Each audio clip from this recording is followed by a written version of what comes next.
everybody, and welcome to Reviews from Hell on Infamous Horror's YouTube channel. Today we have a very special episode, and today I'm your host, AJ, and as always, I am joined by my co-host, Steve Wadling, and today we are joined by our friend Ian, and everybody here is Ian. Yo. And you know Ian from our YouTube channel, and he was on one of our previous episodes. Yeah, the where monster. we predicted how awful the monsters would be. have y'all seen that movie yet? I never. Yeah, I watch it. Oh yeah, I had that Blu-ray pre-ordered by the time we did that episode.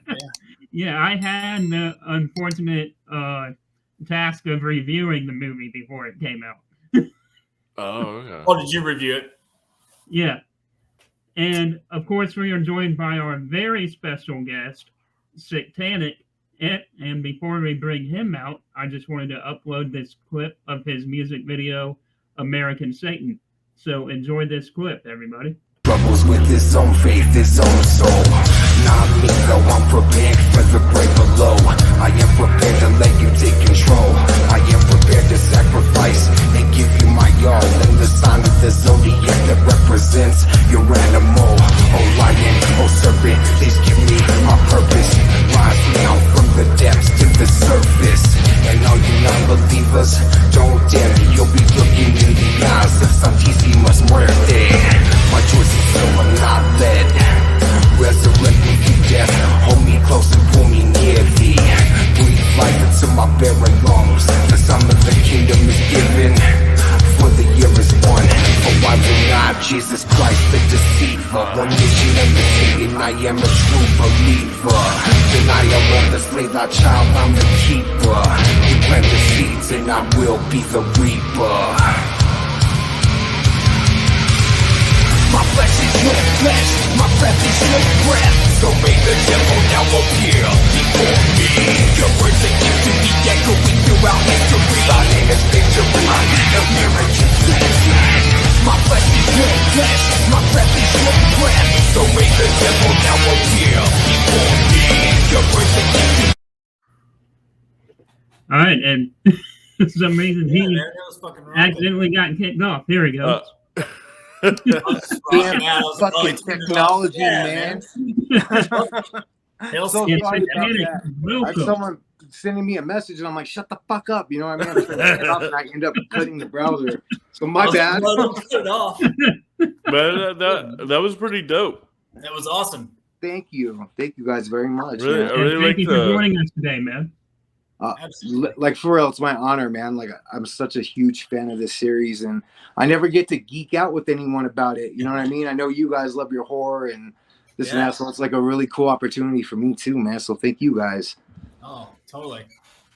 All right. Yeah, thanks for having me along as well too. Oh yeah, of course, Ian.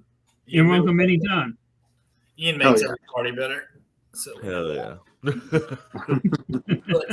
no, yeah, I did want to. That was a kick-ass video, man. I was just rocking out to it. So when he stopped it, I was kind of thrown off for a second there. Right, that was a very jarring end. Yeah, so I'm just kicking ass tonight too, because right when he started to record, I think the process of it was he's like record and then I go, oh, I'm trying not to have this fucking line. And he starts immediately kicking into his intro. I was like, oh, that's how we did this. Yeah, it's okay. It's like Halloween ends, this may be an awful night. Oh man. What did you guys think of the ends? What did you guys think? Oh man, we're not even 5 minutes in. I was trying to mentally be like, how long is it gonna go? Okay.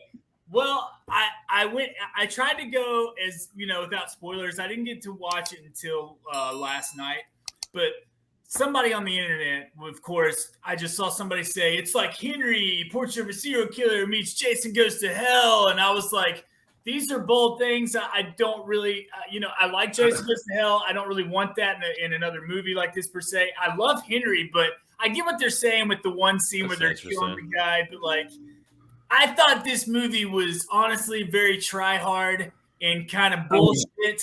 And I think it's like David Gordon Green and them are being like, they're doing this fucking. I think they had one too many blunts in that writing room when they were coming. They had an idea for one good movie, okay? Whether you like it or not, the only idea that they had for a fleshed out movie was 2018. After that, you can just tell they had no fucking idea for a trilogy other than some very broad strokes that are just for both of those other two movies.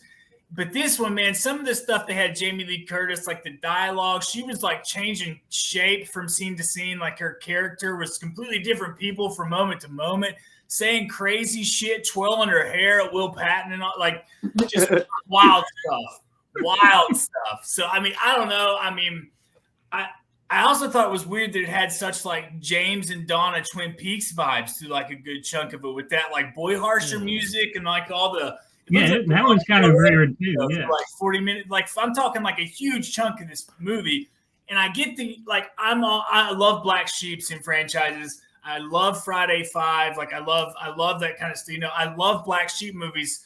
But like this just felt very try-hardy, and it felt like, and knowing from these guys like Green and McBride, like I was a big fan of 2018 going into this and thought that they were like, I had such high hopes, but now I'm honestly wishing that they would rethink doing this Exorcist thing that they're full steam ahead on, because I don't. Whoa. Hold 1 second. Did you just say they're redoing The Exorcist? Yeah. He's got Thursday back. They Like already playing the trilogy, yeah. Same. Why not? Same shit. Why not? What? Okay. No. Okay, so Yeah, why not? This is like an observation I made today, right? So me and my old lady went to the Halloween store to go get our costumes for Halloween and shit. And in the Halloween store, there was a fucking Baphomet costume, right? And it had like the brimstone symbol, upside down crosses, like, and then the fucking goat's head. And I'm like, I stopped for a second and I was talking to her about it. I'm like, you know, whenever I was growing up, that was not allowed. Like that shit. What they're doing now in like media, you know, all this shit, crazy, it's right? completely changed. It was kind of funny. I looked at her. I was like, we really are living in godless fucking times, man. Really are. You know? Yeah. So I mean, maybe if they do it like balls, like, because to me the original, like, it holds a special place in my heart because it was so fucking raw.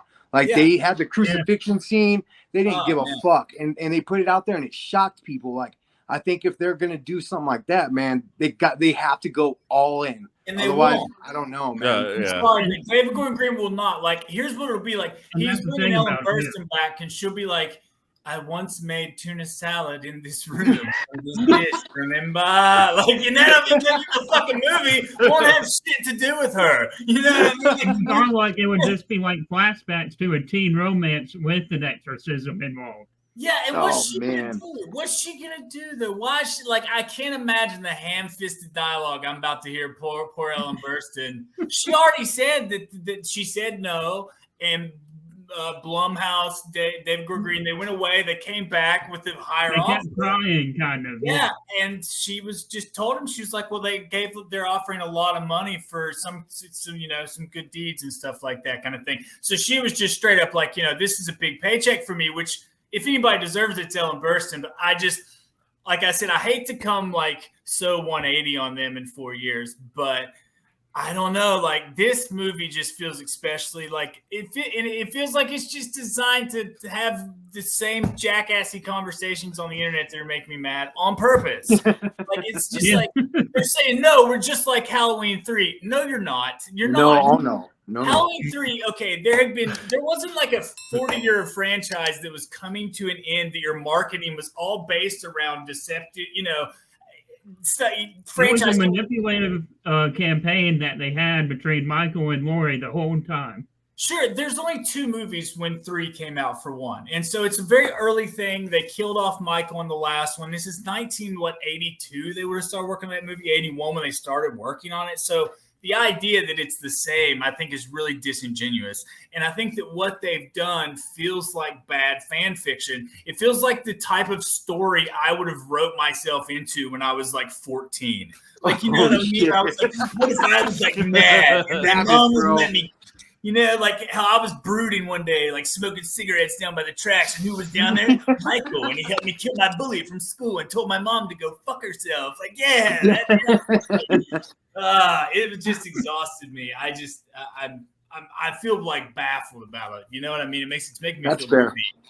Yeah, that's fair. Yeah. I thought like I watched it and like, you know, like horror means a lot to me. It holds a special place in my heart. So like at the end, I'm not going to spoil it, but at the end, like I found myself like fucking tearing up, like what the fuck? And I have a friend, shout out to him. His name is Jim. And I guess he's been on a lot of the Blu-rays. He got Jamie Lee Curtis to sign his shit and he got it tattooed. And one night he was telling me about he's on like all the Blu-ray shit on the documentary the night she came home or whatever. Shout out to him.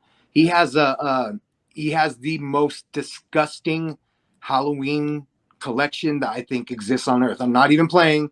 Like this dude is like fucking Michael Myers incarnate. You know what I mean? And so whenever I went to watch it, like his opinion, I was like, man, I gotta know what this dude thinks because it's really like almost borderline nuts how much like he's into the series. And he hit me. I texted him and his old lady would see it in the theater, and then he texted me like I was like, what do you think? And he just kind of like was like ...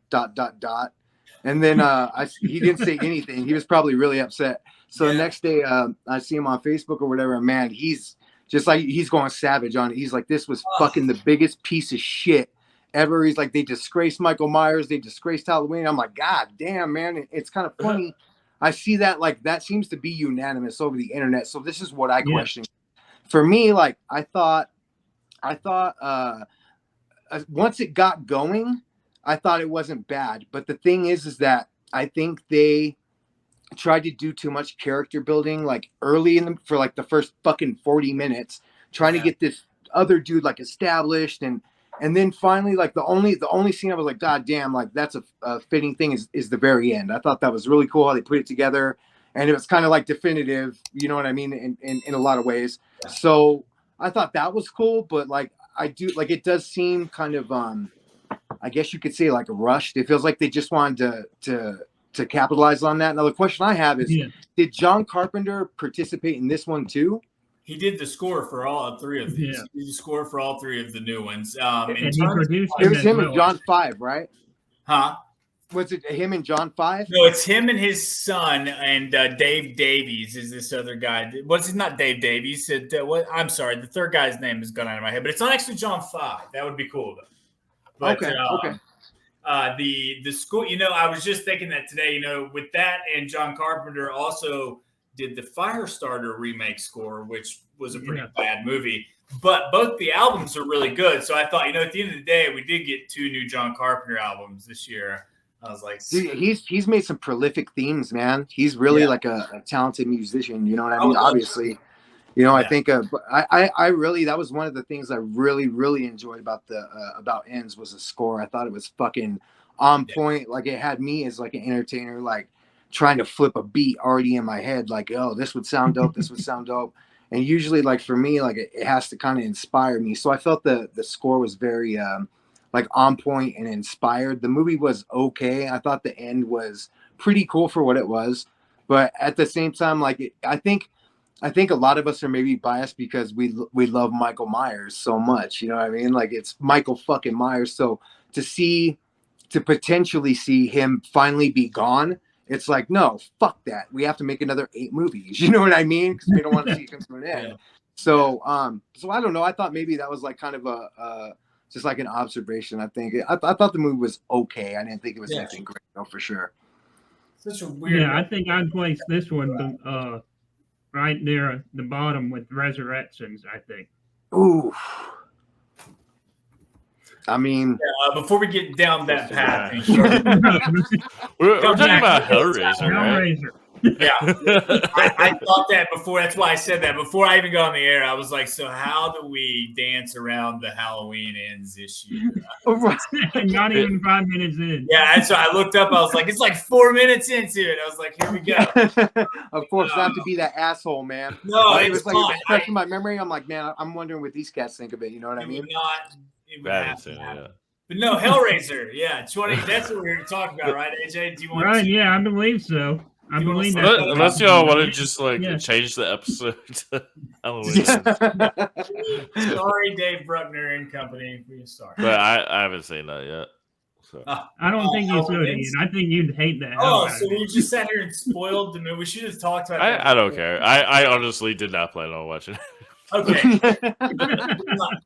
You would hate it. You would hate every second of it. And just read the normalization instead. You might have a good time just kind of being like every few minutes. Right. Yeah. Like a Mystery Science Theater 3000 kind of night. Yeah. It's some baffling creative decisions that were purposely made. Like there's I believe so. I believe Danny the whole time was like, hey guys, wouldn't it be funny if we did this instead? Now for something completely different.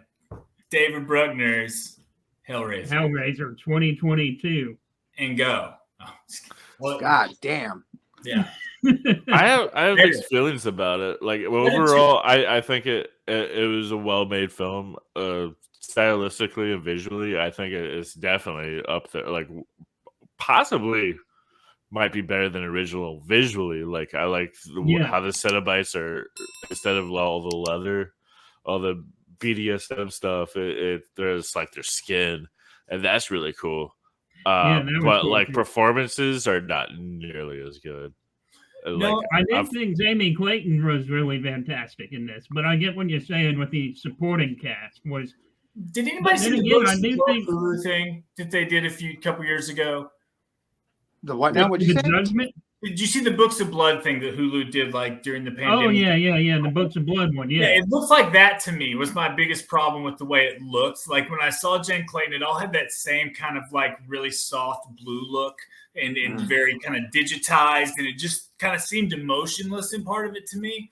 Like in terms of just like in terms of like that compared to 1987 and 1988, like how those movies look. I just watched those two as well before this podcast this week. Visually, I don't think this movie holds a candle to that kind of world like that. But like in terms of it being like a David Bruckner, who's just a very accomplished craftsman, like a very director with a very interesting palette.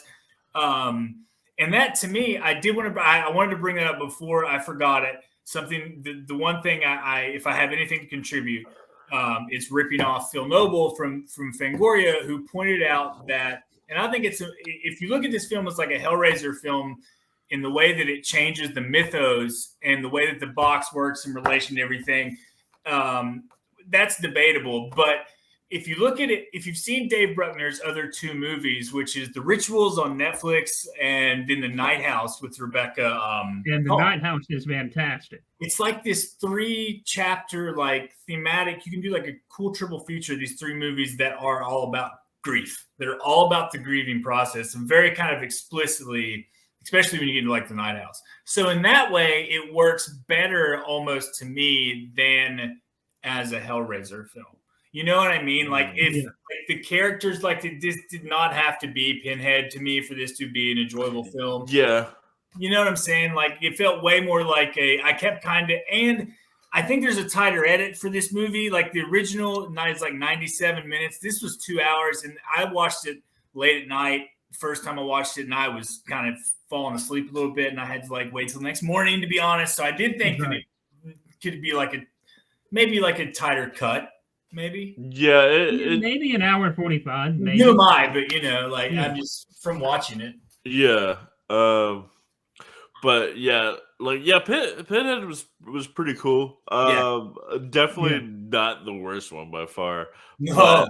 But also not comparable to the original either, because like he's so terrifying. Where he's like, "I'll rip your soul apart," but this one, she was just kind of standing there, like looking scared. She was almost nonchalant, like in this one. Yeah. Well, I think that was choiceful too. Like, and I get what you're saying. I think she was going for that, the Hell Priest kind of vibe, because it did seem to me like she was talking like some sort of fucked up priest would talk. Yeah, I mean that was cool. I dug that. Sure. I just the one line, like the one line when she did speak, bro. Like that was one thing I was looking for in this movie that was going to make it or break it for me. Because to me, Pinhead and the Cenobites it's not even like, don't get me wrong, they're like visceral and the aesthetic is fucking crazy. Yeah. But it's the presence. That's what always stuck out to me as like a kid, because the thing with me and Hellraiser is the only movie, I was raised on horror, you know what I mean? But it was literally the only movie that fucking freaked me out.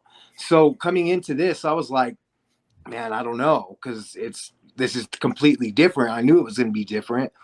But then when I started hearing the one-liners and they had that presence I thought it was just excellent how they portrayed it. And I really enjoyed like little things like, what was it when someone gets cut by the box and they're like, I can hear bells. You know what I mean? Like that. I thought little subtle things like that kind of kick the original in the nuts in a way. But I think like if you almost can't compare the two, because they're the same, but they're also different. I feel like this one took the concept and expanded upon it in this whole like kind of like occult.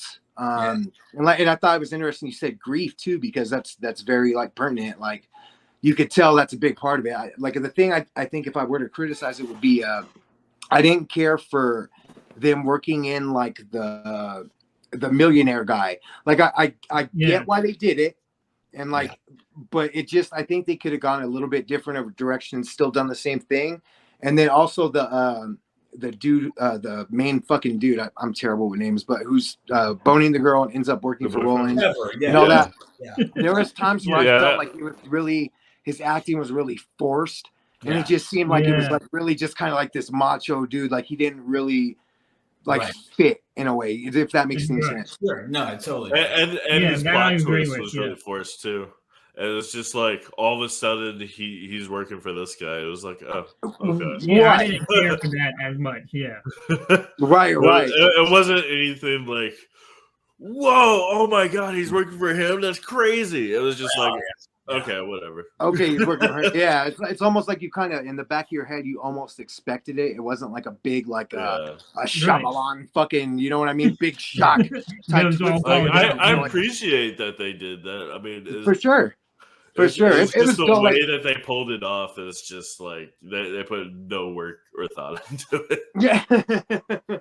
I also like the L's, like the whole choices. I really thought that was very creative. I thought it kind of stuck to the source material. Like this movie kind of stuck to the source material a little bit more. Like they took some liberties with it, but like seeing the mask in there, like that was, for as you know, a fan like me, I was like, holy fuck, they actually did it. And then the other thing too was finally the horror gods let the Chatterer fucking bite someone. Yeah, I was like, yes, dude, finally we get to see them fucking teeth work. Finally, after fucking 8 movies, you know what I mean? Yeah, I know, so I thought that was really cool. Little nuances like that I thought were like super cool. Definitely. And it definitely like took it. It was just. It seemed like it exists in like it is a reinvention, and it exists kind of in its own space with these kind of mythos. And I always myself like I appreciate the kind of like Jack Parsons, H.P. Lovecraft, or like Aleister Crowley, old man in a mansion like doing occult shit. To, you know, talk to the old gods and whatnot. Sure, I mean I'm you know, hell Satan all day. All you know, all that. There was. Yeah, that's right. That's went too long. But no, it's not the story I necessarily want to tell. Like when I went back and watched Hellraiser, these first 2 movies, and then this one, what I realized that I personally like about Hellraiser is the fucked up love story in it, like the Frank and Julia of it all. And like, you know, it's almost like Romeo and Juliet too, like that. Well, I mean, really fucked up Romeo and Juliet. Really fucked up. Yeah, of course. And Romeo and Juliet wasn't fucked up enough. Yeah, right. Yeah, exactly. But no, another like I thought like for instance they incorporated like some movies like nowadays they can do this and pull it off, like you know some people call it like the woke type shit, you know what I mean? Like I think, which to be completely honest, I was kind of worried. I was like, man, they're gonna make these choices just for like a political statement, because I've noticed that in a lot of movies as of late. It doesn't seem like they're doing things because they're genuinely dope. It seems like it's doing because of the politics. You know what I mean? Yeah. I'm not a political person. Yeah. So whenever I was kind of worried about that, but I think when they worked those kind of angles, like they incorporated drug use and fentanyl, those were blue pills, you know what I mean? They were the blues.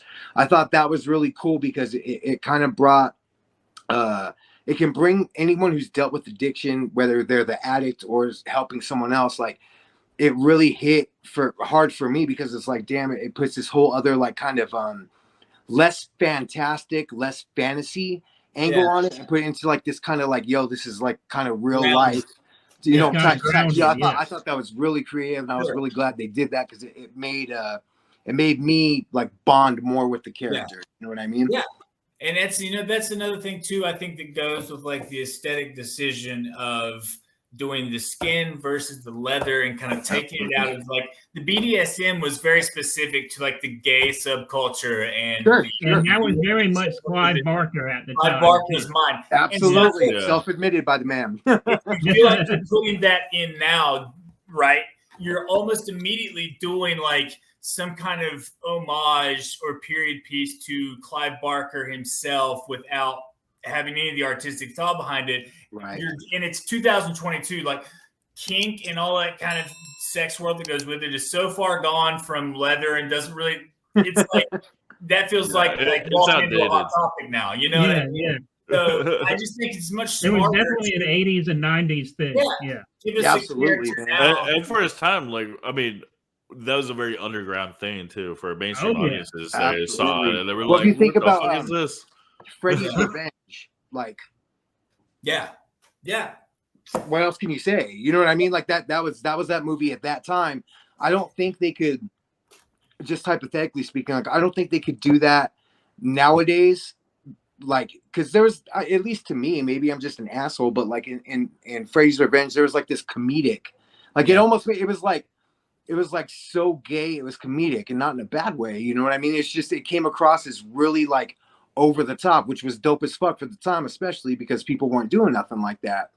Nowadays, though, it's like, you know, they put these things in this really just kind of like honest way. Like her brother was gay, and it's not like I said again, it's not like they were pushing some kind of agenda. It's just kind of like the way it was. It was like just it is in real life. that existed. I mean, so right, those type of things I thought were real cool. They didn't push real hard on that that whole thing, but they still like were inclusive and fucking like it showed everyone love. But I thought the I was thinking about this earlier, like comparing this character to Kirsty Cotton.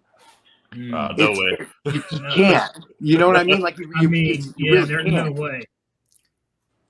I mean, Ashley Lawrence is still my favorite main actress in the whole franchise.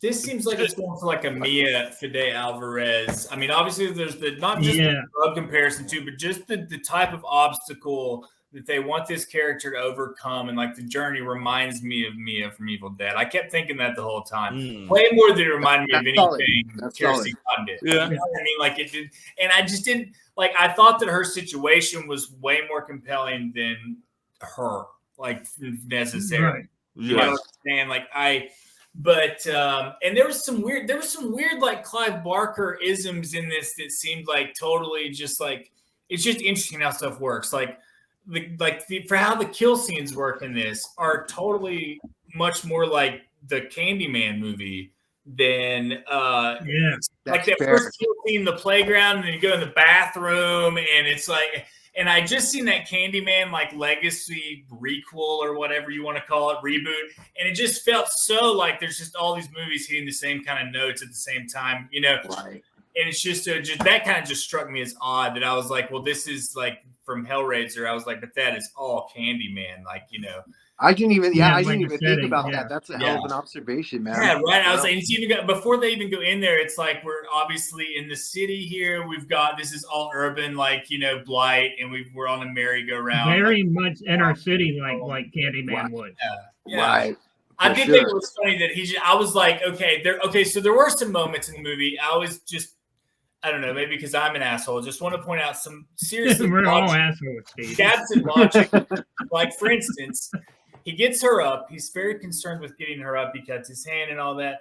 No one, especially not that guy, he would not have stopped there and gone into that bathroom for that hand cut in the middle. It just wouldn't have happened. I thought that was like, oh, okay. I was like, he's got to go in there because the script says he needs to die in there. And immediately I was like, and he disappears. And she doesn't see what happened. They could have easily had it like he calls the cops, they come, they fucking Narcan her, and then whenever that happens, like one of the EMTs picks up the box in question and it stabs him. I think that kind of would have made like more sense and almost been kind of more terrifying because it's like the point is that like they know him, like all the characters know this guy, so they're looking for him.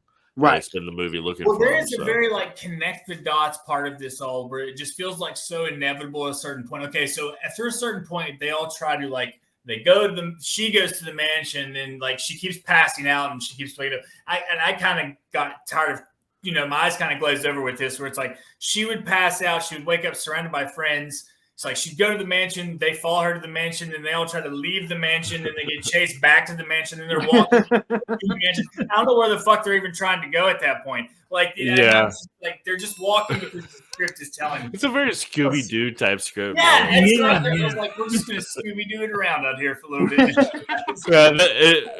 what this was missing. Go Scooby-Doo this crap. Yeah.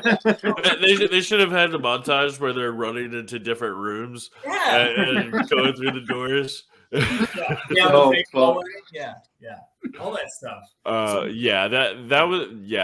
That was dumb. Although I really enjoyed how like whoever gets cut by the thing, like reality completely gets distorted and like I thought that was so cool. That was amazing. Like for me, like I'm real into like fucking weird subjects and shit. You know what I mean? Like the paranormal, whatever you call it. So there's this thing with this place, Skinwalker Ranch, right? And a lot of people, people aren't allowed on there. But when people like, I have a friend that went out there recently, and he found like a thing of bones. And so anyway, like they have this whole thing that they're hypothesizing this hitchhiker effect, right? It's almost like a viral thing with like poltergeist activity and shit like that. You know what I'm saying? So seeing that, like someone get cut and like it affects them. Right. I thought that was like one of the coolest twists of the whole movie, like how they twisted the whole thing. It's like you don't have to open the motherfucker for it to get you. It'll get you. Exactly. See, that's why I'm having trouble deciding if I like or not, because it used to be like whoever solved the box, right? But now in this one, it's like whoever gets cut. So that's an interesting addition. None of the other movies have done that, have they? The box works completely different in this. Like like he's saying, like you guys we're talking about now. The box works completely different in this movie. That is not how it's ever been. Right. So that was the David. Which I appreciate that approach, like something different at least. Yeah. They didn't try and bite too hard. You know what I mean? Like I thought they kept some of the shapes and the aesthetic of the box like true to the original. Yeah. But then they kind of took it to this next level. Now my main complaint is that how the fuck are we like? As I'm a collector of Hellraiser shit sometimes, so it's like, how are they going to do a replica box? Like it's going to be impossible. You know what I mean? Have a blood come out. Yeah. If anyone out there ever makes one that works, please fucking holler at me. I'll buy that shit. It like cuts you, and you're like, cool. Yeah, whoa, it works. Right. $50, guys. It works. Yeah. Well, I'm questioning like with this whole thing too. Like it's one of the most hated in the series, but I think it's actually pretty dope. But Bloodlines, right? So we finally get. What's up? Is it the most hated? Like I think Revelations is the most hated. That's what I fucking hate. Revelations. I won't even acknowledge that as part of the fucking thing. I loathe and despise that movie. The rest though, like Hellseeker, Inferno, even Hellworld, like I liked all that. Judgment was a good time. Well, the thing about Bloodlines I enjoyed so much, it wasn't really the space shit because that was kind of inconsequential. Like I thought the main thing was finally revealing like how the box was created, its purpose. It went a little bit into La Marchand and that whole thing, and like I thought that was super dope. Now I'm questioning how or if they're going to kind of go into that in future, if they decide to do future sequels or whatever of this one. Like I'm wondering if they're going to go that same kind of direction or if they're going to shift off to fucking left field, and you know what I mean. But that was one thing I always loved about the Hellraiser series is the whole backstory on just the box itself. And there's still like a lot to be played with there. You know what I mean? I think they could have done like a little bit more with Elliot Spencer and Hell on Earth, and they could have jumped a little more into the ethos of the object itself. But I question how they could do that with this one. I mean, I'm sure they could go kind of the same way, but I'm just curious as to what they would be thinking, because it seems like can we do spoilers here, or are we gonna piss people off? Okay. So at the end, you know, we get the dude, like he got the Leviathan configuration, and so now he's being made into a Cenobite. The question is, okay, is he going to be a replacement for Pinhead, or is this going to be a Dr. Channard type deal? And I think like there's kind of that comparison between him and Channard that one could kind of easily make it as far as like their attitudes and how they kind of take things, except for it doesn't seem like well, no, this dude is actually pretty fucking interested in the occult. So yeah, that was wrong, but I think they might be setting that up, and if they do 2, man, because to me 2 is the best in the whole series. That I adore that fucking movie, man. Yeah, Leviathan, and the different rooms, and man, that fucking clown juggling eyeballs, and just the aesthetic was so creative, man. Voice when he sings like that after the Dr. Channard becomes a Cenobite, and the way he sings, like, it's creepiest shit in the world. So, imagine what because remember, like if you remember it almost, and I think they used stop motion for the things coming out of his hands and whatnot. Like imagine what they could do now. I know. You know what I mean? Like the one Cenobite, I actually don't know its official name, but how it splits its arms like like that, and it spreads out. That reminded me a lot of Channard too. So I don't know if that was like kind of a little nod to Channard, or if it was like, you know, but either way, the things they can do now with CG and all that when it's done right, which I feel they did pretty well in this movie. Yeah, they did in this one, and this absolutely, man. And actually, I was a really huge fan of Judgment. I some of the things that they did in that, like I wish some like they would take, like for instance the dude who they go and the dude eats the fucking fins. Yeah, like that whole thing. They're like typing out everything, and then the whole like I thought that was some like sick creativity, man. That was so dope. Yeah, and those guys. I mean, that was on a budget too. Like those guys. Gary Tunnicliffe and those guys are great FX guys, if nothing else. Like those guys are really, really pros. Hell yeah. But I think I thought Judgment was a really cool one too. I was just thinking that, you know, what's the one that Scott Derrickson did with what is that, with Craig Schaefer in it, or is it Craig Nelson, the Nightbreed guy? Is that what I'm thinking of? Is this Inferno? Is that the one that's like a detective story? What's the one that's that's Inferno. Yeah, I think that one's pretty good. I think that there's way more hits and misses in this franchise than people remember. Oh yeah, absolutely. But for sure, but they do have some great ideas. Personal hell. Like that Inferno to me was all about a personal hell, and like you go back to Hellbound, for instance. You know, Kirsty's like, my father's in hell and he's alone and he's suffering, and then she talks to Pinhead and he's in his own hell. Like I think they took that idea and expanded upon it in this really like kind of like noir, like, you know, cool way. Man, I thought Inferno was pretty dope. I did too. I think that one's great. You know, and 3 definitely has a lot of fun vibes to it as well. I think 3 probably gets shit on a lot, but that's the one I remember from being a child. Like I just remember that being on like USA all the time when I was growing up and stuff like that. I'm definitely going to review that one on my show on Occult and Trash. Hell on Earth? Because that's perfect. Yeah. Because it's definitely got that so bad it's good factor. Oh, to yeah. it. Yeah. I think just like the creativity alone, like and me and my boys back in the day used to argue about which, you know, slasher had the highest body count.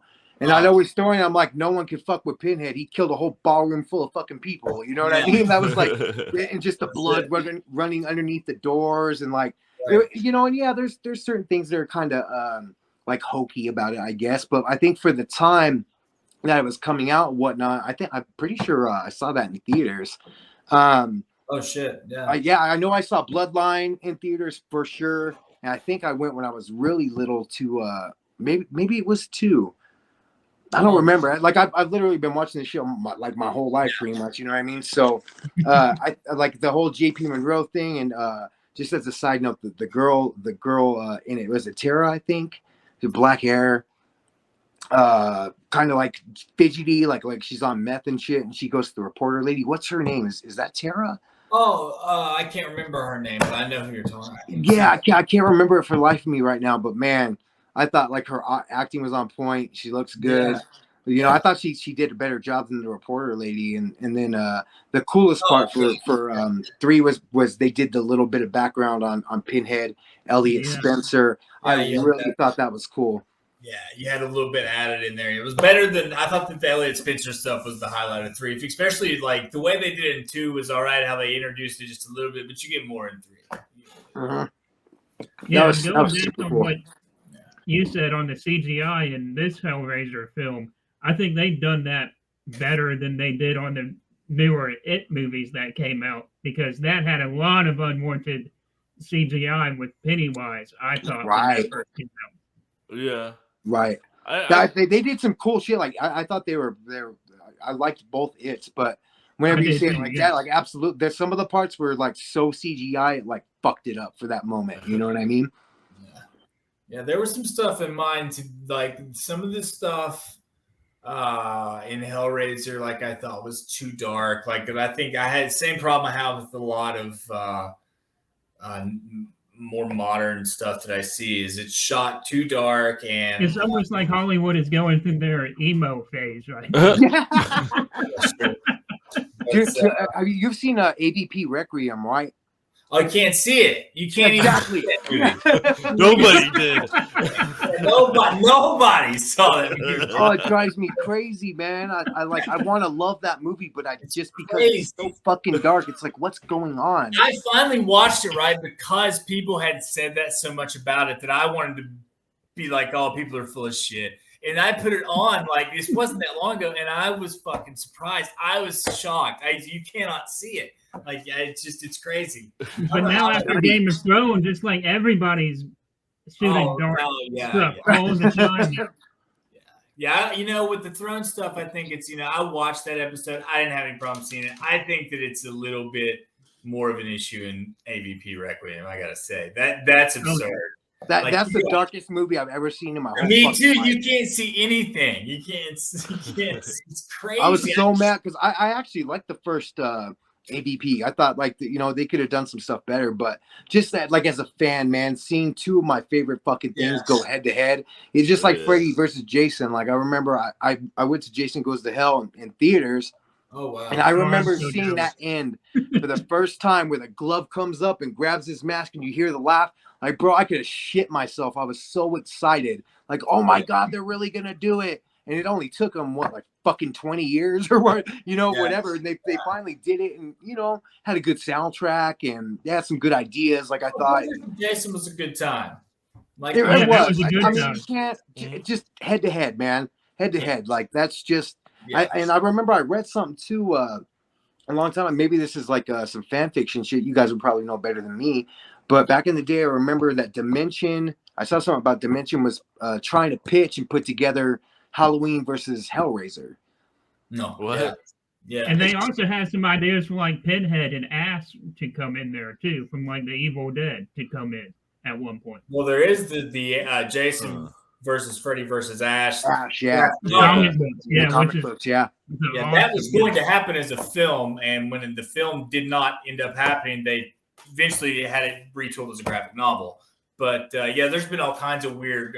But Hellraiser meets. I think Chucky's in there somewhere. Yeah, I think it was like Chucky versus the demonic toys or some shit. Yeah, that would work really well. Ash up against like Hellraiser. That would be groovy. Yeah, that would be groovy. That's smart. Yeah. I'd be interested. Like, I think that's like a thing with humans, man. We like to see things go head to head. Like, you know what I mean? Like, I feel like the I have the Batman versus Predator comics, man. I thought those were fucking dope. I like that. I wish they'd do more crossovers in movies. Yeah. Like, I thought that, the whole new Spider-Man thing with I'm hoping they're actually gonna finally cross it over with Venom and all that, because I really enjoyed that shit too. But it seems like there's that battle between Sony and Marvel. Studios, yeah. These guys keep gobbling each other up though, like these studios. There's like less and I less. saw him recently on like Amazon. I know it's like very old, but I'm just finding out like there is artsy comics with like Predator and everybody like that too. Oh, I remember those. Fuck yeah. I've seen that. One thing I used to collect, man, was I don't anymore because I don't have no fucking room, but like traditional serial killer comics like Ed Gein and Ted Bundy and shit like that. Yeah. But then I also collected like the Innovation Freddy series. I thought that was so well done, bro. The art in that's like mind blowing to me. And then like any crossover I could get my hands on, Batman versus Predator, Freddy versus Jason versus Ash. Like I thought that was so cool. And then you have the Marvel universe. They came through and did this whole thing, and I see like Blumhouse did that with what was it, the Nun and the Conjuring series, right? They have in other words their own universe. I wish like more studios would do something like that, but then be willing to cross over with other studios. I'm just like as a fan, it's like the thought of that would be fucking. They never work with each other like that though. They won't. They're always. They're down with each other like that. I'm sure what they want to. Everyone wants a piece. Too many Chiefs, not enough Indians, man. Everyone wants a piece of the pie, right. you know. Exactly. Like one of my favorites was Deadpool kills the MCU or like the Marvel Universe comics. That was the one where he had Juggernaut like run around the world or something, right? He stopped everything. Everyone died. Oh yeah. Yeah. I remember that. Fuck yeah, man. I love Juggernaut. Juggernaut was a special place in my heart. I had all those, like, when you went to Pizza Hut, if you got a personal pan pizza or something, they had some kind of deal, right? Where you could buy VHS of the new, at the time, Fox X-Men animated series. Yeah. I had the first episode, which was Morph, where Morph dies. Like, it was Night of the Sentinel, where they go in. Yes. Talking about that. Yeah. That was so awesome. Dude, I think I might. I'd have to look in like my box of lost things, but I think I might still have that. I know I got that for sure. But like, I like the X-Men animated series to this day is like the best in like ever of anything. I love that shit so much. They're bringing X-Men animated '97 back, right? They are. They're doing a new sequel. They're doing a sequel series in that style to that show on Disney. Really? Disney Plus, yes. Called X-Men '97 or something like that. Oh my god. I hope they do it well, man. Because those cartoons, like the one with the episode was called Cold Vengeance. I think it was one of the first like 5, maybe. But it was Wolverine and Sabretooth. And like Wolverine is like living in doing this thing, this little Alaskan town. And he's like, the fucking man that just wants to leave it all behind. And then here comes fucking asshole Sabretooth and shit. And they get it, man. That episode is so cool. I love that shit so much, man. Oh yeah, that's we are way off topic here, but I did have when I was growing up, I did have the Super Nintendo video game Spider-Man versus the X-Men. I did have that. I didn't have that. Damn, I don't even remember that. Yeah, I don't remember that. Damn. What system was that for? Did you say? Super Nintendo. Oh, okay. Yeah, I had Sega. I think that's one thing I've kind of questioned, man. Like, why haven't more studios, or maybe they haven't, I just don't know it, but like, why haven't more studios like Blumhouse or fucking who the fuck ever, you know what I mean? How come they haven't put their universes into games? You know what I mean? Like a Conjuring universe game, bro. Yeah. I'd never be able to leave my system ever. That was huge in the PlayStation 2 days. And you don't see that as much anymore. They all kind of suck, really. If like games it's made after hard, movies, like I thought the suck. Friday the 13th game movies made after games suck. I hear people. I wish there was a story mode. If Friday the 13th had a story mode, that would have been like one of the greatest games of all. But it's almost like you have to play it online with friends, don't you? That's the one thing I hated about it. You have to be online. It's like, man, just let me play a fucking story. That's all I want to do. I want to be Jason. I want to either be Jason or be some poor camping bastard. I want that option. Yeah. Well, see, it came out and like kids like me, an introvert. I don't have enough friends to play it like that. Right. You gotta play with a bunch of randos. Same here, man. Believe it or not. Same fucking here. I don't like people. It came out. It came out at the same time that like everything is just like online was at its best. That was And at so its peak. everything's online, and nobody gave a shit about story mode. So it's like all the games coming out at that point in time are all online. Like I remember when Fortnite and shit. That sucks to me. Yeah, that sucks to me. Just That's terrible. Yeah, I mean, it's also cheaper too. Like you get more money for like putting less effort into it. Hell yeah. Yeah. Money's the name of the game, man. It's like, God damn it. So like sometimes I stopped playing but video games because they all just kind of just suck. There was I've played games since I was a kid. What's that fucking game? Damn, I can't think of it. Super Mario. It was super. It was like back in the early '90s, but like Super Mario. You had to walk around and solve these puzzles, and it ended up being like this big like alien conspiracy, and like the graphics were like super ahead. I can't remember it anymore for some reason, but that shit was dope. Or like Last of Us, like as far as how they worked the plot inside, I thought that was brilliant.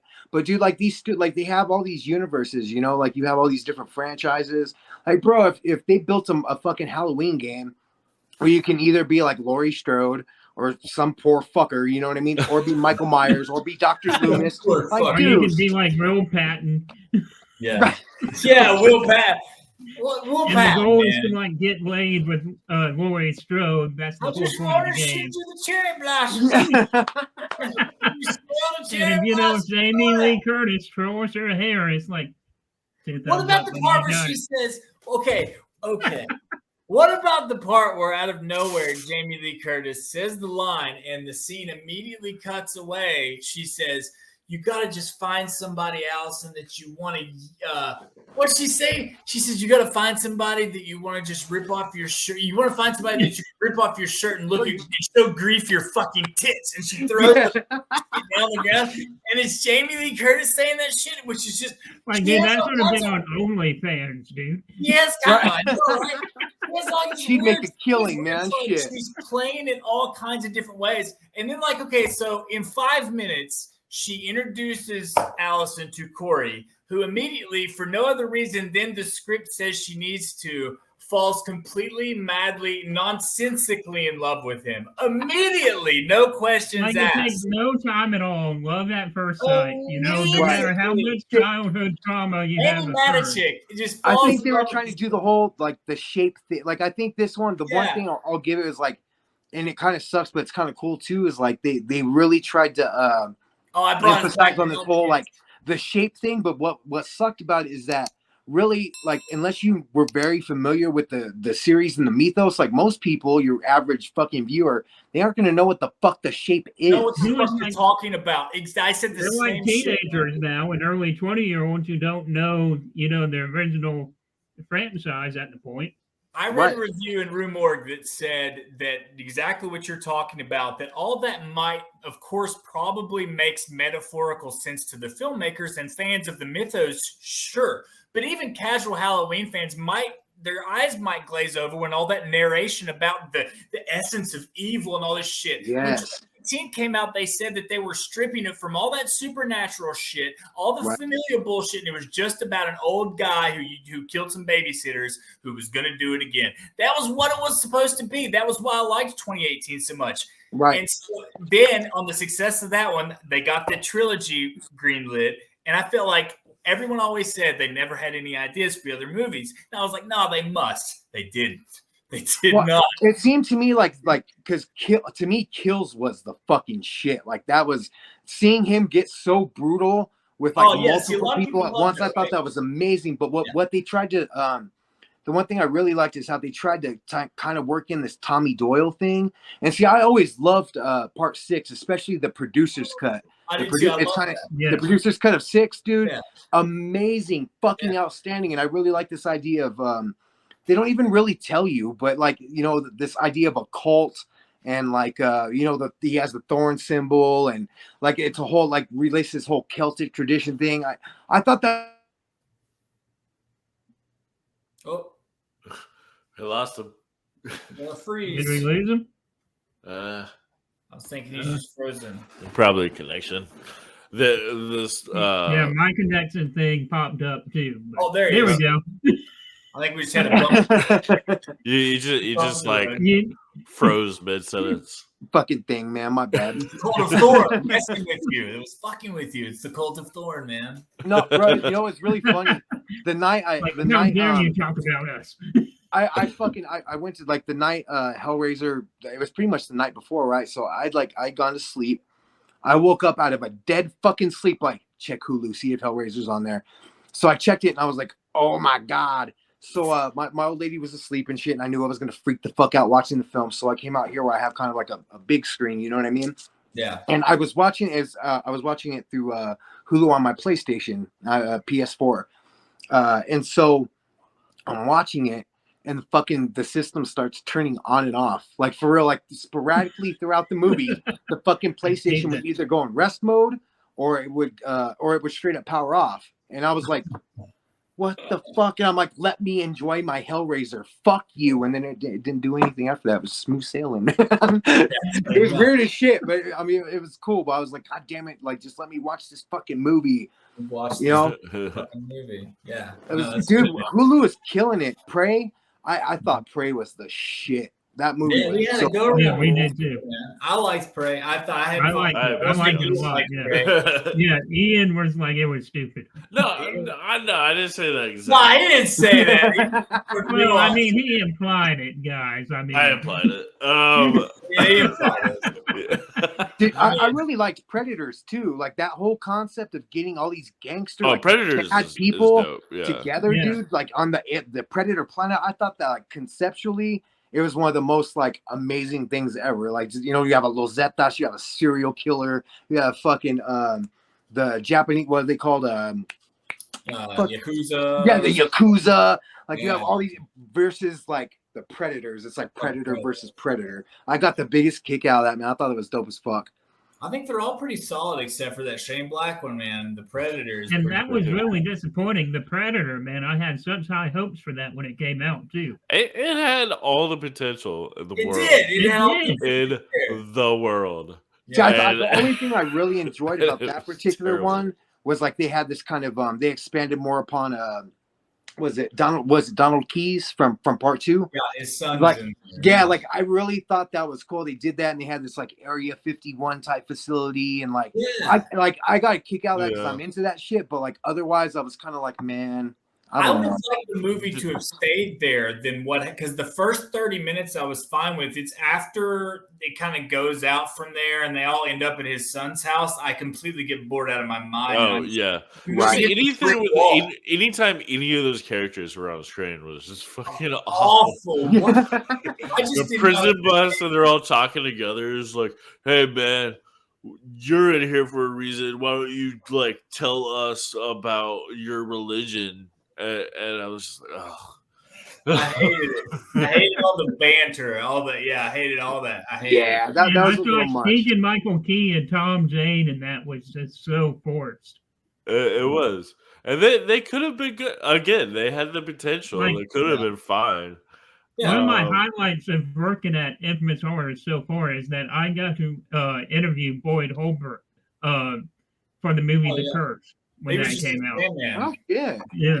Yeah, he was just dope. And Boyd was so freaking nice and cool, man. Yeah, we quit talking about. I'm sorry, we've jumped off the rails again. We always do. I mean, this review, like, this should not be Reviews from Hell. This would be the ADHD review podcast segment. I mean, that should be the new title. Oh, shit.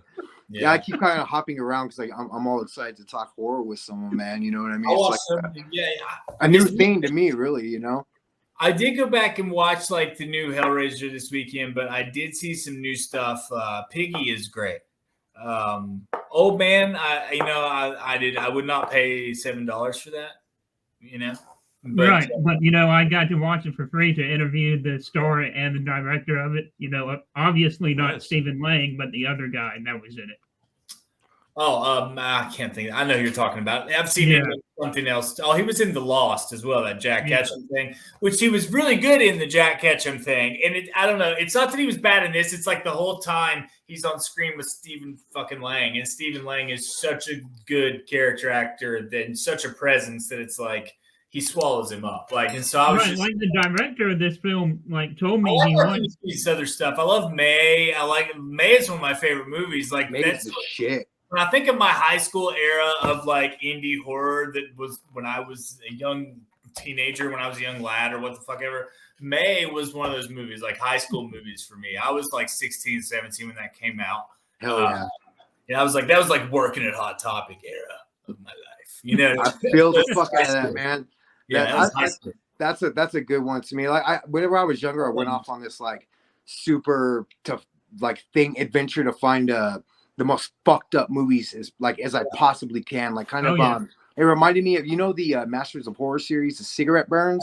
I love it. Yeah. I love that so much, but it's like kind of like how I veered off. So I Salo in a fucking Serbian film, the August Undergrounds. Oh, yeah. I was just like a gore fiend for like years, and then eventually like it just kind of was like, okay, like I've seen it all now. I don't know. Shout out to Fred Vogel too, because he was on the website as well. Yeah. I went whenever I was on tour. I went to his shop in Pennsylvania, and he wasn't there. He was closed. I was so bummed, man, because like I've always heard he's a super like just a cool guy. He'll talk to you. It seems like he seems to be like engaging. He'll engage with you and stuff online. I mean, but the August Underground's finally getting those Blu-rays on Unearthed Films. It's coming out. Yes, Really? Being re-released. Yes. I didn't know. For me, Mortem's like that's it. That's my favorite one. Mortem is that shit, man. Like, oh my god, I need to go watch that. I haven't watched that in years. But dude, the gut scene, that was so fucking hardcore to me. Like, I was just like mind blown. That what's that? Necromantic. Necromantic. Yeah, dude, that shit went hard too. Chick all fucking dead. Like they went full Necromantic 2 is even better, man. If you see Necromantic 2, it's even crazier. Nah, I haven't seen. I didn't even know that's fucking the real sequel. masterpiece. That is the real. That's one to watch with the grandkids. That's a bring the whole family. That's a time vault movie. Like that's an Easter Sunday post-church service, pre-church service movie. Oh, dude, I got to see that. I got to fucking find that. I'll tell you what. Have any of you seen a movie called Found? No, but I know. I heard of it. Yeah, it was on TV for a long time. It's so fucked up. It ruined my week when I saw it. Like Serbian film fucked up, or like Lake Mungo fucked up, or like, it's very. I mean, it's really intense. Just the style of filmmaking is really, really intense because you don't see what happens. You see like the reaction of the characters reacting. So it's like all implied what you. Yeah. Like, well, I mean, you hear it, but yeah, it's really uncomfortable. What movie that's really scary to me in like horror films. It's called Found. Found. Okay, yeah, FOUND. It's so fucked up. It involves a lot of skull fucking, which is fun. That's always true. You see those vomit horror movies, the Lucian Valentine, fucking like the puke fetish movies that have like the Soska sisters. Slaughtered bomber dolls and shit. The Soska sisters are always trying to downplay that. Like they'll probably block me on social media just for it's probably out there. Soska sisters. They're in one of them, well, they don't like to answer that question. But like, if you I didn't know that. Microphone in your hand in front of them at a festival, please. No, don't. That's rude. Rude. I had no idea they were in one of those movies. What the fuck? They don't like people talking about it because there's some weird like vomity, incestuous moments with them in one of those vomit gore movies. I'm gonna have to see that. The Soska sisters. I have to see that now. No matter what, that's I have to see them make with their own vomit. I have to see this. And I don't even find. I would be like, hey. I thought, dude, American Mary. That movie. One of my favorite movies. Fucking love it. That movie goes so hard, dude. I just saw it for the first time like not even a year ago. It was like 6 months ago. I was like, what the fuck is this? I don't think I've ever seen American Mary yet. Oh, dude, you gotta see it. That movie goes so hard. That. It's classic. It's streaming on something. I know it is. I saw it not that long ago. Is it like AMC Plus or something? What is it? Is it AMC Plus or something it's on? He says it's on Prime. I think it's on Prime. I think it's on Prime. Or Shudder. It's on something. Yeah, or Shudder. Yeah, it's for sure it's on Shudder. I'm like 95%. because that's that what movie's so good, dude. Like, Well, it really man, is. the whole plot. It's like kind of like, to me, it came off as like I spit on your grave type shit, but like in this completely other like Audition. Have you ever seen Audition? Yeah, Audition, dude. That, or like Cronenberg, like some body horror stuff. Like, because they remade Rabid like more recently. If you saw that Rabid, they Really? did that, which a lot of people that came with mixed results. Like, I thought it was interesting. Like, but I like their original stuff. Like, they did their first original was Dead Hooker in a Trunk. Well, I've heard of that, but I've never seen it. I shelled out some money to get the Blu-ray of that back in the day. Like, it's not an Astron 6 movie, but we've talked about Astron 6. Like, I used to like all those Astron 6 movies, and it seemed like the Soska sisters at the time were like in the same boat as like Father's Day, like The Editor, those kind of stuff. And that's how I got that kind. It was kind of like modern, like grind to what I would have talked to you about with the other day. I'm gonna do Father's Day actually on my show here pretty soon. Really? I would love to do that one. Okay, So yeah, you guys can join for that. Is that Father's Day? I haven't heard about that one. Is that one pretty dope? It's like a grindhouse tribute kind of thing. It's like a grindhouse kind of film. Yeah, it's really fun. It's really fucked up. Yeah. But it like a really like off the wall, just like kind of cartoony kind of way. Like some ABCs of Death type shit. You know, these are some of the same people who work on those movies, actually work on those ABCs of Death movies. So probably, but I've only seen those ABCs of Death. Like, I sat through both of them like once, I think, and I don't think I saw them again. I need to. It's a good time. I liked it a lot more the second time around. Like, at first I was like, this is kind of, I don't know. Like, no, I thought like it was fun. But I didn't know. But then as I went back and watched it, I was like, you know what? There's some good ones in there. You know, there's some absolutely fucking ridiculous ones, but there's like some really solid, like, good ones, especially for like a short. You know what I mean? I think they did a pretty good job. Conceptually, like, I loved it. Like, you know, the whole creep show thing, like multiple, you know, different stories and all compiled into one thing. I thought that was really cool. I'm always down for anthologies, like always. Yeah. Tales from the Crypt, like, you know, I still think it's a fucking total shame that the rights for that are screwed up and it's not on HBO Max. Like, Tales from the Crypt not streaming. Oh, dude, I died. It just feels wrong. Like, that to me as a kid, like, because my parents had an HBO subscription, like, I always felt like I was lucky because, like, I could watch when I was a little kid, watch like Tales from the Crypt when it was on. Hell yeah. And I took all that for granted, you know, and now it's like, I was watching Skinamax as a kid. That too. Yeah. That's just watching through all the fucking white fudge just to see a nipple every once in a while, man.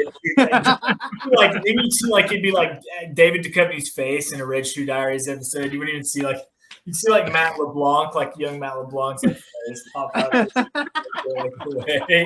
You'd see all these TV actors before they were big on there all the time, like Red Shoe Diaries. It's classic. All right, so a story I had is like one of my best friends in the neighborhood, right? When we were like really young and he was getting into porn, he bought like a porno from my cable box upstairs, right? Sure he did. And my dad was like, "No, I'm not going to show your mother what you two ordered the other night." Fuck. Yeah, AJ's friend named AJ. Yeah, my friend, Dad. It was him. Well, my friend broke in and he held me down and he ordered this porno off the box with your card. It was crazy. He left. I don't know. I haven't seen him since. The kids don't know how good they have it these days, man. You know what I mean? They really don't. Like, everything's just kind of available to them. Like, back in the day, you wanted to see somebody like some Salo or some. You had to like hunt. You had to find a store locally, find someone who was willing to get it for you or had it that would. And like the journey was just as good as the destination, too. Yes, right. Man, I would read about movies sometimes. Like, I was a Reanimator fan, so I would read about stuff like From Beyond, which at the time, when I was like, From Beyond is great. Hard as fuck to find when I was younger, and I couldn't just find it like that. And also, like, I remember like Cemetery Man, like these movies now, like. And then, like, I remember I had, like, and then vice versa. I remember buying, like, Near Dark on DVD for, like, $5. Which is really hard to find. Nobody can find that shit. And that's always been a movie that I've just watched like it was nothing. And so I have never upgraded it to that nice Blu-ray. I still have my shitty, like, $5 DVD, man. That's It the works. shit. It works. That's the shit. The kids don't know, man. They'll never know the struggle of the VHS and the Cinemax and the fucking dubbing and the listening CD to player, on yeah. Walkman, big old cassettes and Discman CD players bouncing and skipping every time he fucking step. Like they won't ever know any of that struggle, man. Walkman run. You got to put the CD player like right here, hook it on your fucking belt or something. Yeah, you had to hold that thing. Yeah, if you did the skip, if you didn't have that, because I remember later ones had like Skip Doctor, to where you could turn that shit upside down and it would be fine. But no, if you didn't have the Skip Doctor on there, you couldn't even. You had to, you couldn't do shit. It'd fuck up your whole CD. By the end of it, you're pulling it out, it's scratched to shit, and you're like, "Bro, I just paid like fucking $20 for this. What the fuck, man?" Yeah, I paid $19.99 for this one song I wanted to hear. Right. And now it's like you just open Spotify, everything's right there, or fucking, Pandora or whatever, man. Like everything is literally just like right there. You could click it. You don't have to go nowhere. You don't have to do no thing. You don't have to fucking talk to no one. You just do everything on this little mini computer, man. It's kind of fucking crazy if you think about it. It's great. I mean, my Spotify, as much as like I want to be like this hard ass like physical media guy all the time, or whatever. Honestly, if you took away my Spotify premium account, it would be like The Revenant when like they're trying to live out. It'd be like, it would be pretty pathetic. It would be. I was looking through. I have like 15 hard drives on my studio computer, right? Like no joke. I have like 14 or 15. And so I was going through one that I call like the archives, as like all the old like shit that I transferred from like way old computers, blah blah.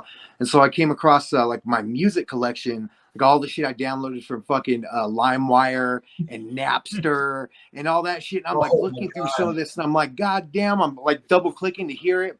Fucking Windows Media Player coming up, and I'm like, whoa, this is like going back in the day. You know what I mean? It was a trip, man. And some of that stuff I can't find. Any like a lot of the underground stuff, like it's not on Spotify, it's not on YouTube, it's not on nothing. Like really obscure groups and songs and stuff, man. It's a trip. It's cool though. I like it. Like I used to have a stupid VHS collection, and then once it went to DVD, same thing, bro. And then now like I've gotten rid of pretty much all of it except for the super rares that I acquired over time. And now I'm just like, I'm with everyone else. It's just like stream. Like, dude, back in the day, I never would imagine there would have been something like Shudder. You know what I mean? Like, look, like so Shudder and Tubi and Amazon Prime. They have a lot of stuff that's like really like, stuff that you could never even think that they'd even have. Like a lot of cult there's a movie that I'm searching for on there too. What'd you say? I said Tubi has a lot of rare music documentaries too. Like they have the ICP American Psycho tour right there as well. They have some on point movies on Tubi, man.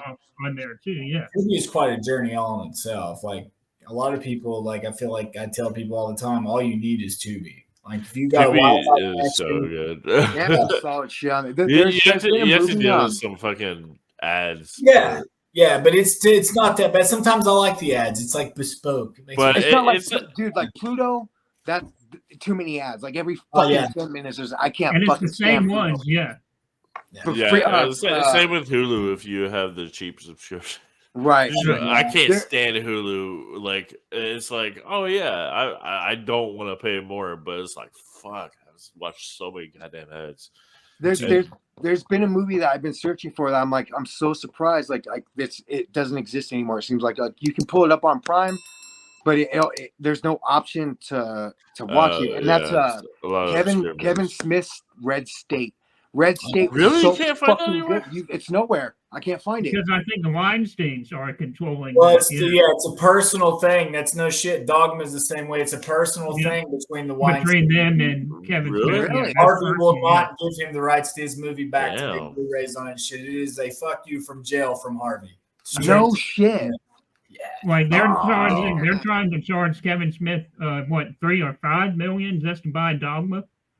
Wow. Yeah, just to buy Dogma back. Man, that's fucking shitty. Goddamn. Dude, Red State, like that movie, I wanted to show it to my old lady back because that was such a good fucking movie. I really loved it. Not it's a lot like of people West saw Baptist fucking thing. I'm like, but I can't find it.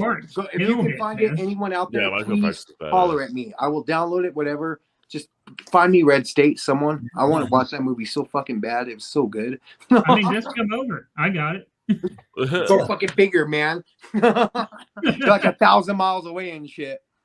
All right, just so just go on tour.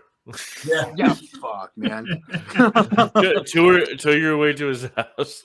I'm so you know, like I've been thinking about that a lot lately. I'm like, man, I don't know if I could do a tour. You know, like just honestly speaking, like after all the shit my body's been through over all these years, man, like I don't know. Like I'd probably be down to do some one-offs and stuff, but like a full month or 2 month long tour, man. Like physically, I don't know if I can handle it anymore, bro. I'm getting up in my years. Man, what was the one you did in Detroit like a couple years?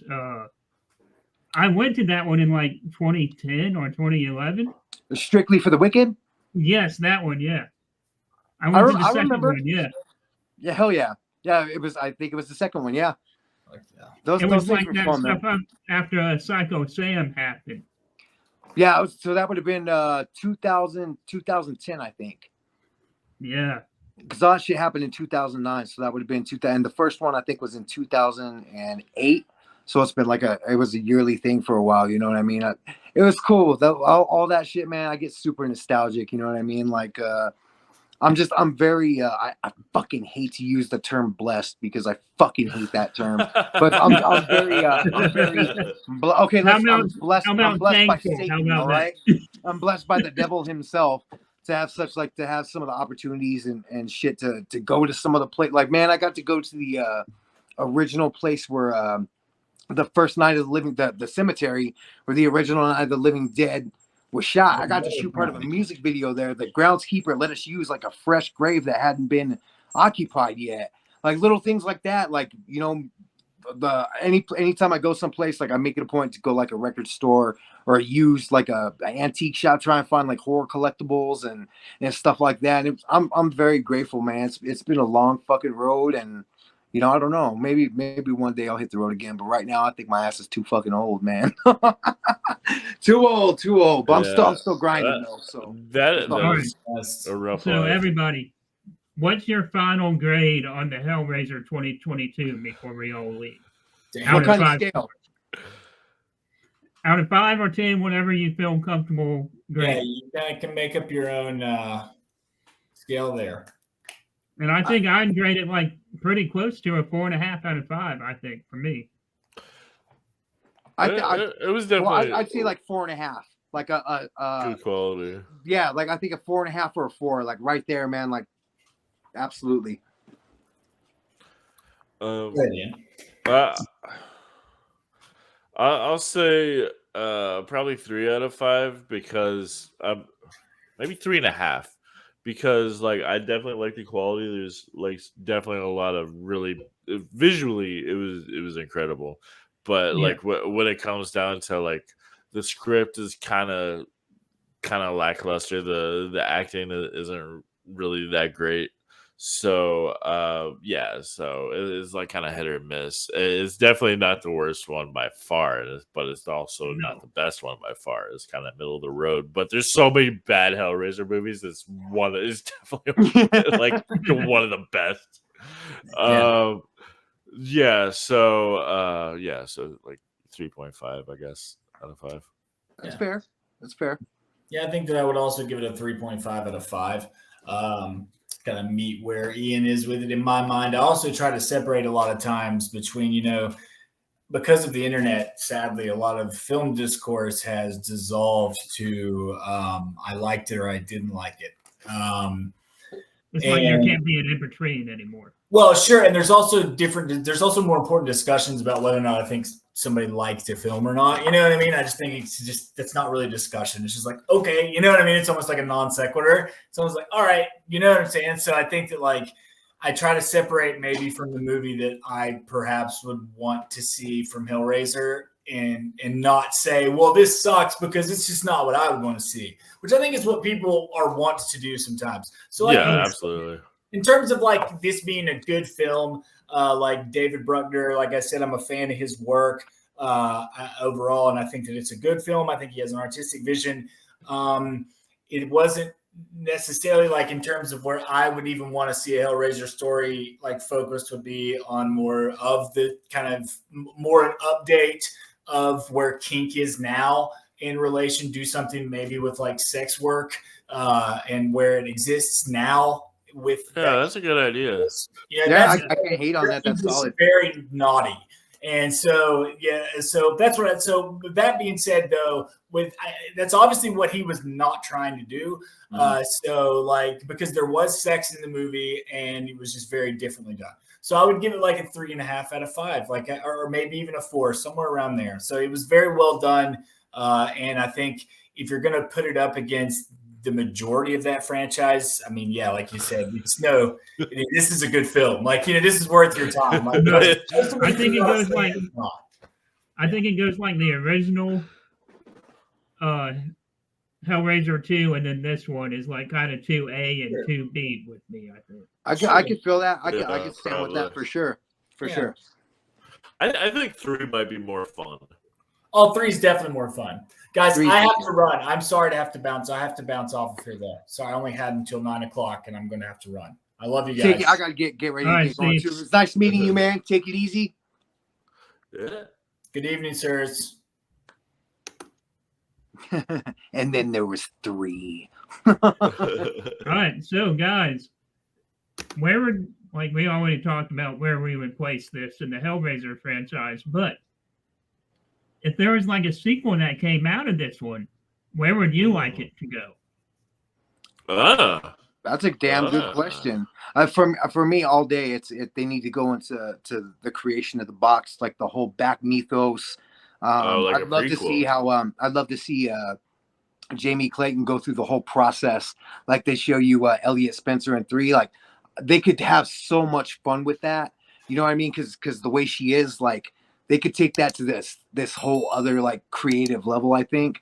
So I'd say I'd love to see him go like the route of, Hellbound with definitely a hint of bloodline in there. That would be amazing to me personally. Yeah, that for sure. As far as sequel goes, I really liked what Steve said about like throwing sex work into there. Like, yeah, I'm surprised they haven't for such like a kinky franchise. They've never really explored sexuality. Yeah. I thought that this film was a little bit lacking in that department because Hellraiser's always been like a super sexual type deal. I thought they toned that down just a little bit too much. Like, there would have been a little bit more in there. And do you think that's because Disney owns Hulu now, or do you just think that was just what they wanted to do? Oh, they wanted to like clean it up. Yeah, God, that's so I think that might be part of it. I think there's like a lot of why touch a franchise trans? If you don't... Like I think they were kind of like would want to dance around that as to not piss anyone off. Maybe I don't know. Right. Yeah, because a lot of those taboo subjects that got 80 movies got away with, it's like we don't live in that time anymore. To where like if somebody saw that on their big screen with the kids, it's like Deadpool all over again. It's right. I think though the response, like at least the response I've seen, has been really good for this movie overall. I think people are kind of taken back because for me it's like it's all about presence, and let's see if Clayton can do that presence like Doug Bradley can, and I thought she did a fucking exceptional job. I was super impressed with her, man. Yeah, super impressed. I thought she was terrifying as the new Pinhead in this. Absolutely, she was not nearly as much as the original. Though. Well, yeah, because of course there can only be one Doug Bradley. You know what I mean? But yeah, of course, absolutely. I mean, I think she did a really good job. I think it probably would have been better if she wasn't the same character. Like a different Cenobite? Or yeah, exactly. Like a different, like, sort of hell priest.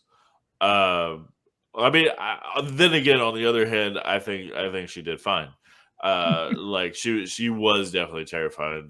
Like her blank stare and the voice and everything was really cool. Yeah. And so I watched this movie and I was like, okay, yeah, that's pretty badass. I like this. This is cool.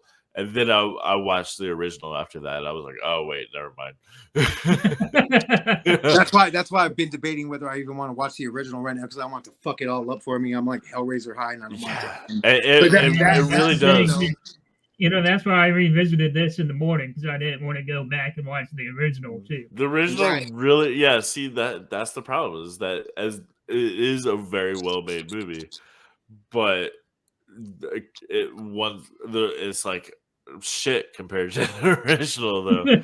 And it's like, I mean, aesthetically it's probably better, like visually is definitely better.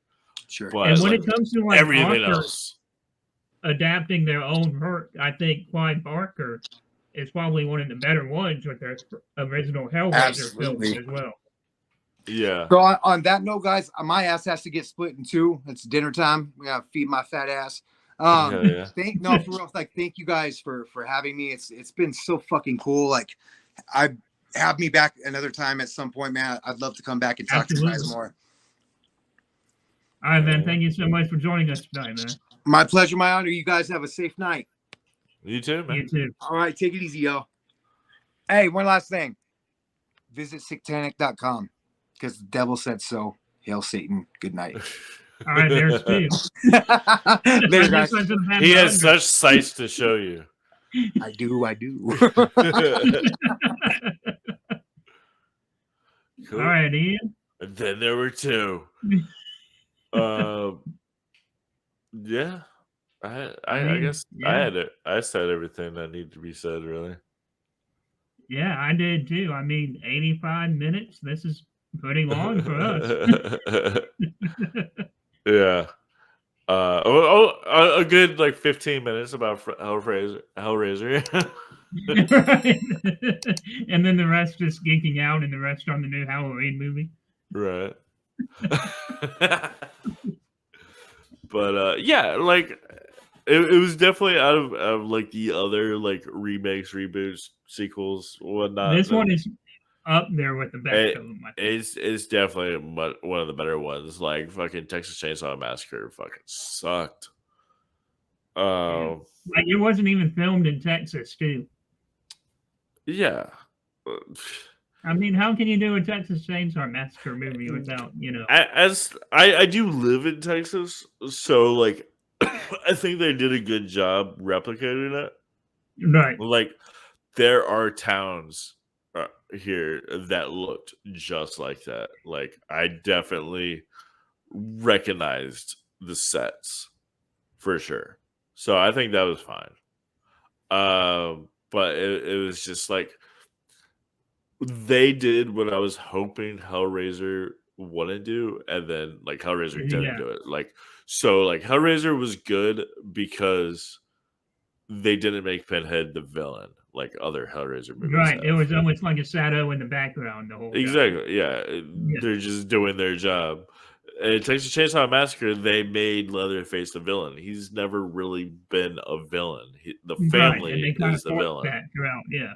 He's just like a member of this family. He's just kind of neutral. He's just doing what he does. He's just kind of there. He's not supposed to be like in every scene or like throughout, 75. And then they were just like, this is a direct sequel to the original with an actual character from the original. But let's just like add this like this fucking like character. Leatherface now has like a foster mother that right. Like, and know like how we were talking about like the diversity within the cast in this Hellraiser film that didn't exactly feel forced. Where in the new Texas Chainsaw Massacre, I felt that was a little bit more forced. Now, like they went out so out of their way to be like, yeah, the final girl who survived, she comes back and she's like coming back hard, and it's not even the same actress, by the way. And it's like, it's been so long since I've seen that. I completely forgot. And then, but it's like all the other characters are new. Like they like brought back an old character and then made new characters at the same time. Like Leatherface was like they put him in like a foster care. Like what? It was, and then he's just like taking care of like his sick mother who like raised who like adopted him. Like what the fuck are you talking about? And then let's just bring back the survivor from the original movie. Like what? It was bad. But Ian, thank you so much for joining us tonight, man. And you're always welcome on here. Thank you. I appreciate it. Yeah, I'll come back for sure. And same to you. Like, yeah, I mean, we're already in talks about other have you back onto some episodes I'm doing. And of course, the Hellraiser 3 you have, because of course that was filmed in my state. So oh, was it? Okay, yeah, I definitely want to do that one. I'll probably do the second one too. Honestly, I think that the second one is my favorite of the franchise. Oh yeah, I think so too. Yeah, because like the whole like she just like goes into hell. Like that is so cool. It was almost like a Nightmare on Elm Street movie where they have it all. Yeah, kind of.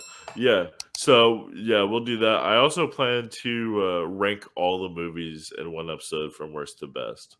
And which I have to watch all of this terrible sequels for that episode, which would be fun. Yeah, it'll be work for sure. But yeah, thanks for having me, man. Absolutely, man. All right, everybody, that has been Reviews from Hell, and thank you so much for joining us.